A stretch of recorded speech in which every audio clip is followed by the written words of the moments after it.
गांव का एक कामयाब किसान था, लेकिन उसकी बीवी गायत्री की बीमारी में तकरीबन सभी खेत बिक चुके थे। इसलिए उसने अपने घर के पास पराठे की दुकान खोल ली थी।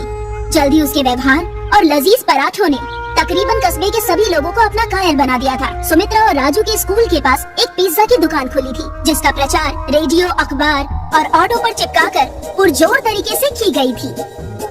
भाई कल हमने पिज्जा खाया। क्या पिज्जा था। मैं और मेरे अब्बू कार पार्किंग करके फौरन पिज्जा ऑर्डर करने गए। हमने घंटों इंतजार किया, तब हमें पिज्जा मिला। अच्छा, क्या इतना अच्छा स्वाद है पिज्जा का?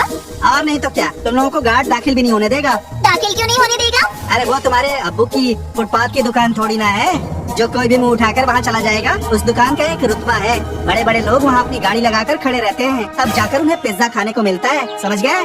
रॉकी की बातें सुनकर सभी हंसने लगते हैं। सुमित्रा को पराठे वाला का मजाक पसंद नहीं आता। राजू जब स्कूल से घर जा रहा होता है तो पिज्जा की दुकान पर लोगों की भीड़ देखकर रुक जाता है। सुमित्रा उसे समझा बुझाकर घर ले आती है। अब्बू जान हमें भी पिज्जा खाना है। ठीक है बेटा, खिला दूंगा किसी रोज। अभी गर्मा गर्म आलू के पराठे बनाए हैं, वो खा लो। मुझे नहीं खाना, मुझे तो पिज्जा ही खाना है। देखो राजू, पिज्जा बहुत महंगे आते हैं और हमारे पास उतने पैसे नहीं हैं कि तुम्हें पिज्जा खिलवा सकूं। लेकिन मैं वादा करता हूं कि एक रोज तुम्हें पिज्जा जरूर खिलाऊंगा।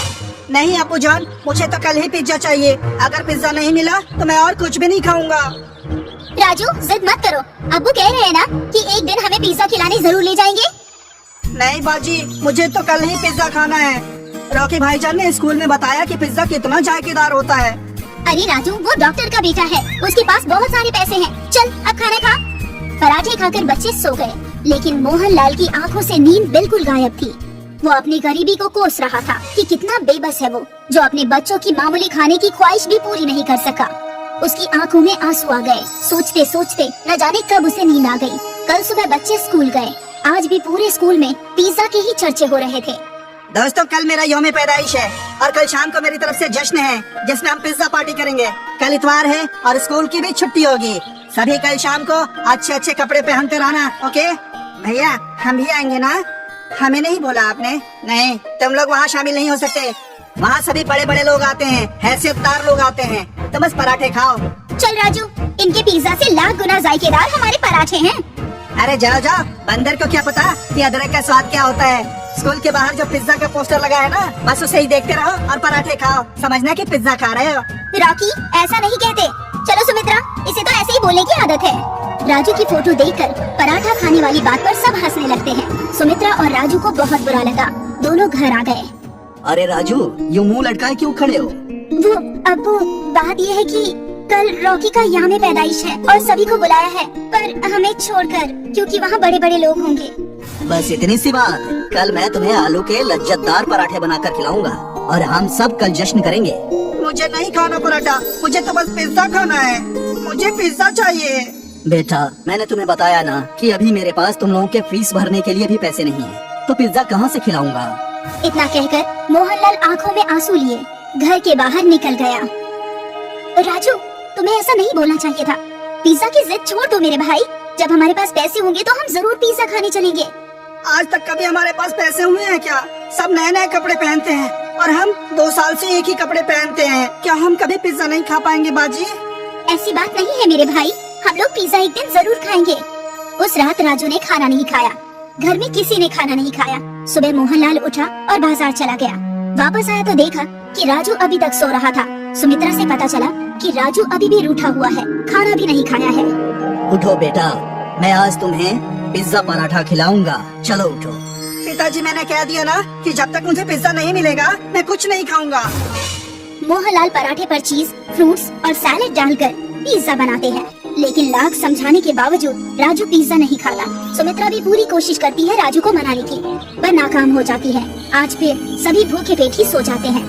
आधी रात को राजू को जोर से भूख लगती है। वो बावर्ची खाने में जाकर रखा हुआ पराठा पिज्जा खाता है। उसे बहुत अच्छा लगता है। वो पराठा पिज्जा चख कर जाता है। मोहनलाल चुपचाप उसे खाते हुए देख लेता है। सुबह उठकर मोहनलाल बाजार चला जाता है। वापस आकर सुमित्रा को बुलाता है। सुमित्रा, ओ सुमित्रा। जी अब्बू, आई। ये ले पैसे और कल स्कूल से आते वक्त पिज्जा लेती आना। अब्बू, पैसे कहाँ से आए? वो कहीं से आ गए। और हाँ, मैंने टिफिन में पिज्जा पराठा रखा है, खा लेना याद से। सुमित्रा घर से स्कूल के लिए निकल रही होती है तो अब्बू की साइकिल बाहर नहीं खड़ी थी। समझने में देर न लगी कि अब्बू ने साइकिल बेचकर पैसे लाए थे। सुमित्रा और राजू स्कूल पहुँचे। स्कूल में रॉकी की कल की पिज्जा पार्टी की ही धूम थी। सभी की जुबान पर पिज्जा पार्टी की ही चर्चा थी। लंच में सुमित्रा और राजू पराठा पिज्जा खा रहे थे तो तभी वहाँ रीता आ गई। अरे तुम लोग ये कौन सी डिश खा रहे हो? ये हमारे अब्बू ने बनाया है, पिज्जा पराठा। हाँ, ये स्पेशल डिश अब्बू ने बनाई है। लो तुम भी खाओ, बहुत ही जायकेदार है। अरे वाह, ये तो हकीकत में बहुत जायकेदार है। ये तो बहुत ही अच्छा पराठा पिज्जा है। देखो, आओ देखो, पराठा पिज्जा कल की पार्टी वाले पिज्जा से कई गुना ज्यादा जायकेदार। सुमित्रा मुझे भी एक टुकड़ा दो ना। हाँ हाँ, ये लो रॉकी, तुम भी खाओ।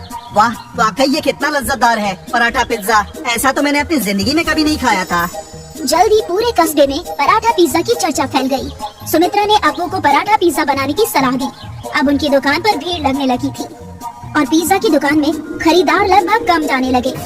पिज्जा की दुकान बंद होने की नौबतें आ गई। तभी एक दिन पिज्जा दुकान के मालिक खुद मोहनलाल की दुकान पर आए। मोहनलाल जी, आपके पिज्जा पराठा का बड़ा नाम सुना था, आज चख भी लिया।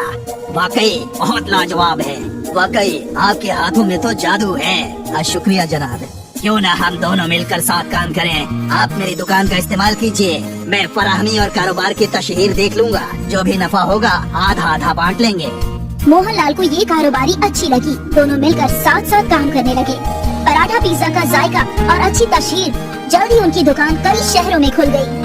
अब मोहनलाल सेठ मोहनलाल कहलाने लगा और शहर में आलीशान बंगले में रहने लगा।